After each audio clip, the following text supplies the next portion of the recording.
সাহাবী হযরত মুআজ ইবনে জাবাল রাদিয়াল্লাহু তাআলা আনহুর সঙ্গে শেষ দেখায় রাসূল সাল্লাল্লাহু আলাইহি ওয়াসাল্লাম সেদিন একটি বক্তব্য দেন, যেখানে প্রিয় নবী তাকে জান্নাত লাভের উপায় সম্পর্কে জানিয়েছিলেন। এরপর হযরত মুআজ ইবনে জাবালের সঙ্গে নবীজির আর দেখা হয়নি। বিস্তারিত জানাচ্ছেন সৈয়দ নওশাদ। হযরত মুআজ ইবনে জাবাল রাদিয়াল্লাহু তাআলা আনহুকে রাসূল সাল্লাল্লাহু আলাইহি ওয়াসাল্লাম ইয়েমেনের কাজী হিসেবে নিয়োগ করেন। হযরত মুআজ যেদিন কর্মস্থলে রওনা দেন, নবীজিও তাকে পায়ে হেঁটে বেশ কিছু পথ এগিয়ে দিতে আসেন। হযরত মুআজ অত্যন্ত লজ্জিত হয়ে বললেন, আপনি সওয়ারিতে আরোহণ করুন। নবী সাল্লাল্লাহু আলাইহি ওয়াসাল্লাম বলেন, আমি তোমার প্রতি নয়, তোমার জ্ঞানের প্রতি সম্মান প্রদর্শন করছি।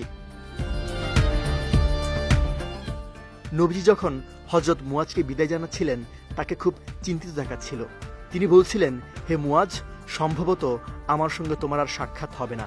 বাস্তবে তাই ঘটেছিল। মুআজ রাদিয়াল্লাহু তাআলা আনহু ইয়েমেন থেকে ফিরে আসেন রাসূল সাল্লাল্লাহু আলাইহি ওয়াসাল্লামের ইন্তেকালের পর।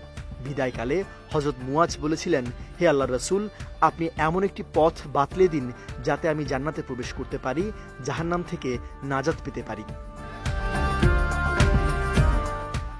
নবীজি বললেন, মুআজ, তুমি আমাকে গুরুত্বপূর্ণ একটি প্রশ্ন করেছ। আল্লাহ অবশ্যই এটি যার জন্য সহজ করে দেন, তার জন্য তা সহজ হয়ে যায়। তুমি কখনো আল্লাহর সঙ্গে কাউকে শরিক করবে না। 5 ওয়াক্ত নামাজ পড়বে, রমজানে রোজা রাখবে, যাকাত দেবে আর হজ করবে। এরপর রাসূল সাল্লাল্লাহু আলাইহি ওয়াসাল্লাম নিজে থেকে প্রশ্ন করেন, আমি কি তোমাকে পুণ্যের দরজাগুলোর সংবাদ দেব না? বলেই তিনি বললেন, রোজা ঢালের মতো, এটি প্রতিটি বিপদ এবং শাস্তিকে প্রতিরোধ করে। পানি যেমন আগুনকে, সাদকা ঠিক সেভাবে গুনার বিনাশ ঘটায়। তুমি রাতে ঘুম থেকে উঠে নামাজ পড়বে। এই বলে প্রিয়নবী কোরআনের একটি আয়াত তিলাওয়াত করলেন যে, বলো, তোমরা যদি মৃত্যুর বা নিহত হওয়ার ভয়ে পালাও, তাহলে তোমাদের লাভ নেই। আর তোমরা পালাতে পারলেও তোমাদের জীবন ভোগ করতে দেয়া হবে। বলো, আল্লাহ যদি তোমাদের মঙ্গল চান, কে তোমাদের রক্ষা করবে? আর যদি তোমাদের অনুগ্রহ করতে ইচ্ছা করেন, কে তোমাদের বঞ্চিত করবে? ওরা আল্লাহ ছাড়া নিজেদের জন্য কোনো অভিভাবক ও সাহায্যকারী পাবে না। তারপর রাসূল সাল্লাল্লাহু আলাইহি ওয়াসাল্লাম বললেন, ইসলামের স্তম্ভ হচ্ছে নামাজ, আর তার শৃঙ্গ হচ্ছে জিহাদ। প্রিয়নবী আবার প্রশ্ন করলেন, আমি কি তোমাকে এসব জিনিসের সার কথা বলে দেব না?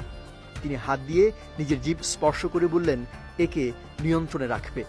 ওয়ালটন আবারও মিলিয়নিয়ার অফারে ওয়ালটন ফ্রিজ কিনে আপনিও হয়ে যেতে পারেন মিলিয়নিয়ার।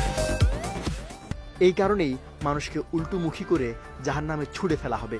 এরপর নবীজি যাকাত, প্রশাসন ব্যবস্থা এবং ফরজের কিছু ব্যাখ্যা দিয়ে সাহাবীদের জাহান্নামের ব্যাপারে সতর্ক করলেন। সৈয়দ নওশাদ, বিজয় টিভি নিউজ ডেস্ক।